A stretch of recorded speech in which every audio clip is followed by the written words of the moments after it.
Bom dia, família, tudo bem com vocês? Comigo tá tudo ótimo. Hoje eu quero falar com vocês sobre um assunto bem importante, bem importante. Cadê seu caderno? Pega seu caderninho, nós vamos precisar dele hoje, tá? Pega lá seu caderninho. Enquanto você vai pegar seu caderninho e tá deixando o vídeo rolar enquanto você tá procurando aí, quero dizer pra você que não tem caderninho ou que já tá com o caderninho em mão, curta o vídeo, tá? Eu saber que vocês estão assistindo todos os dias. É muito importante. E compartilhe também. Vamos fazer com que essa mensagem que tanto te ajuda possa ajudar outros também. E olha, eu se fosse você já compartilhava, porque o assunto de hoje vai falar justamente em compartilhar. Compartilhar. Tem uma passagem na Bíblia que eu quero ler com vocês. Mateus no capítulo 18, não é o 19, né? No deserto a gente passa muito pelo capítulo 19 de Mateus. Não, vamos num capítulo antes. E ali conta-se uma parábola. Eu quero ler para vocês só 2 versos dessa parábola. E aí eu vou contextualizar ela para vocês. Diz assim: irado seu senhor o entregou aos carrascos até que lhe pagasse tudo o que devia. Isso o verso 34. E o verso 35: assim vos fará também meu Pai Celeste, se de coração não perdoardes cada um a seu irmão as suas ofensas. Bem, a parábola é o seguinte: Jesus diz que o reino dos céus ele pode ser comparado a uma história. E aí essa história é a seguinte: um homem devia ao seu senhor 10.000 talentos. 10.000 talentos. Cada talento equivalia a não sei quantos denários. E era muito dinheiro, Existem alguns teólogos, né, que vão para essas medidas, essas conversões de moeda da época, e diz que seria impossível um trabalhador remunerado pagar essa dívida.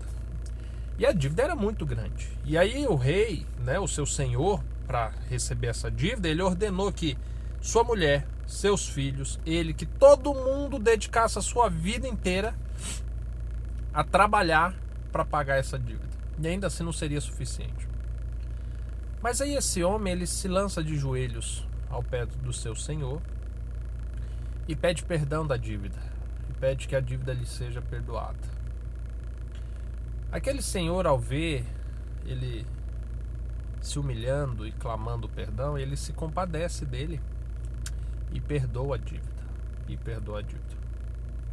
E ele sai dali agora, e no caminho ele encontra um que devia para ele 100 denários. 100 denários.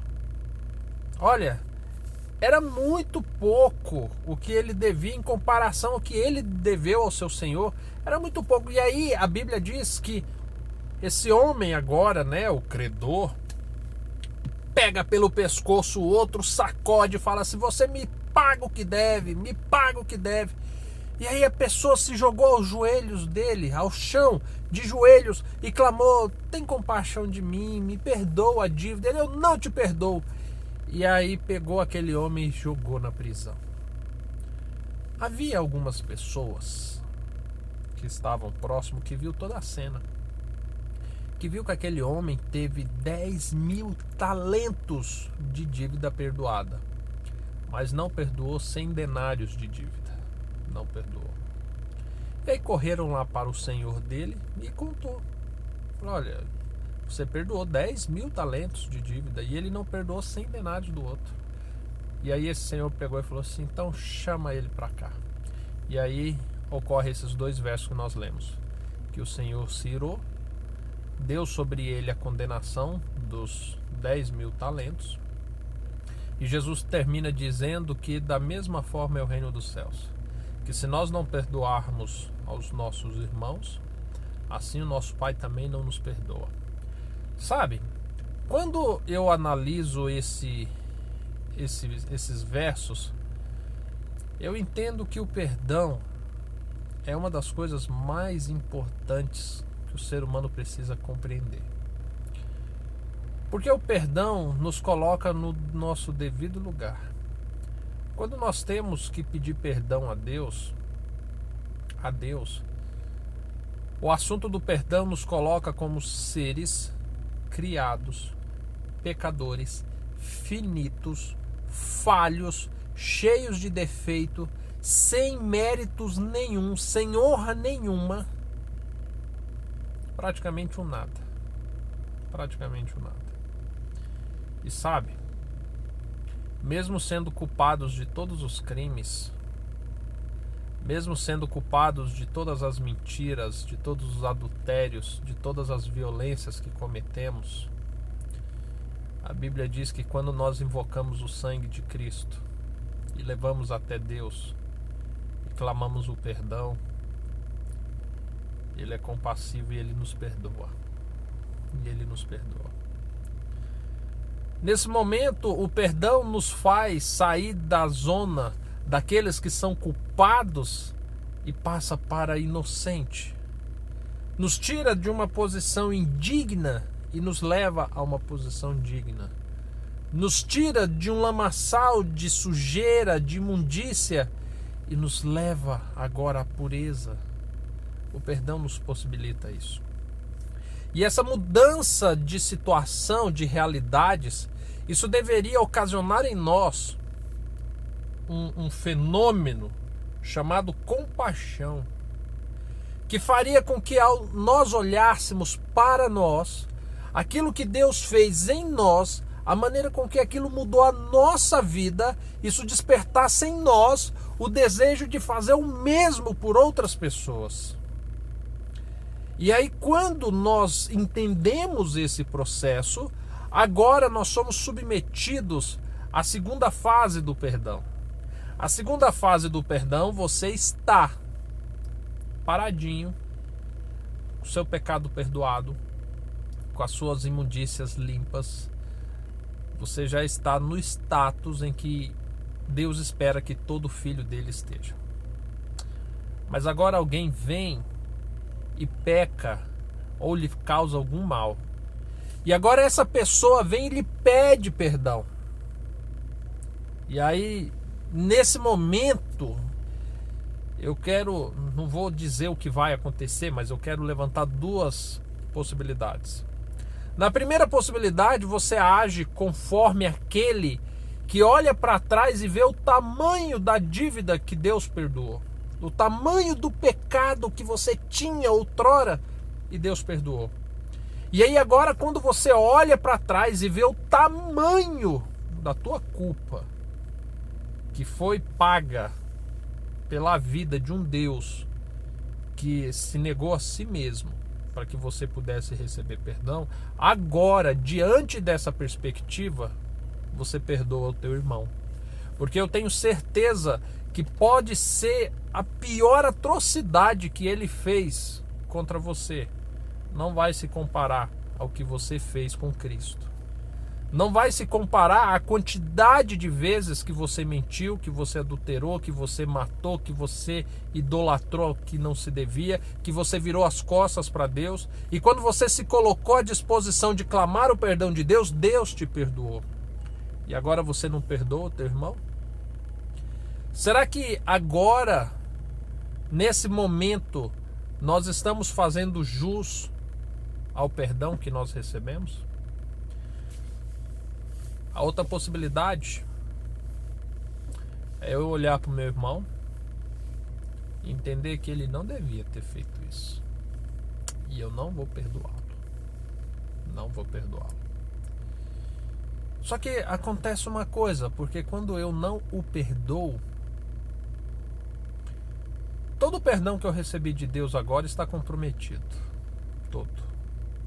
Porque Jesus, quando ele está ensinando a oração do Pai Nosso, que é as palavras secretas para você dizer para adentrar o seio do Pai, ele, em um determinado verso, ele diz assim: Pai, perdoa-nos assim como nós perdoamos a quem nos tem ofendido.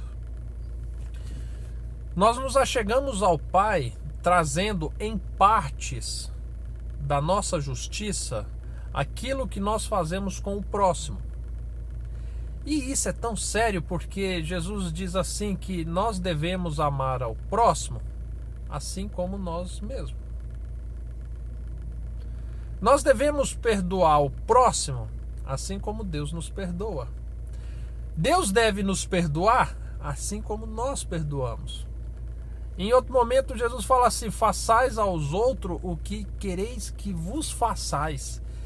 Então nós entendemos que tudo aquilo que nós fazemos horizontalmente para o nosso próximo vai refletir na forma com que acontece verticalmente entre eu e Deus. Então, se eu não amo ao próximo, certamente o amor de Deus não está em mim. E a palavra do Senhor diz isso, então eu sou mentiroso. E não é possível o amor de Deus estar em mim se eu não amo o próximo. E não é possível receber o perdão de Deus se eu não perdoo o próximo. Tá me entendendo? Então eu preciso, para que o perdão que Deus me conceda seja pleno e eficaz na minha vida, eu preciso perdoar o próximo. Sabe?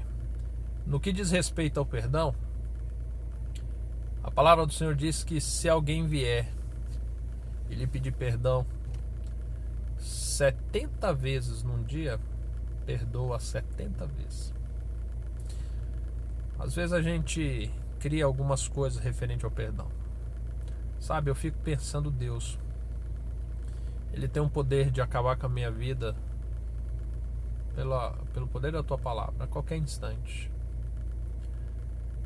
Mas Ele me perdoa de tal forma.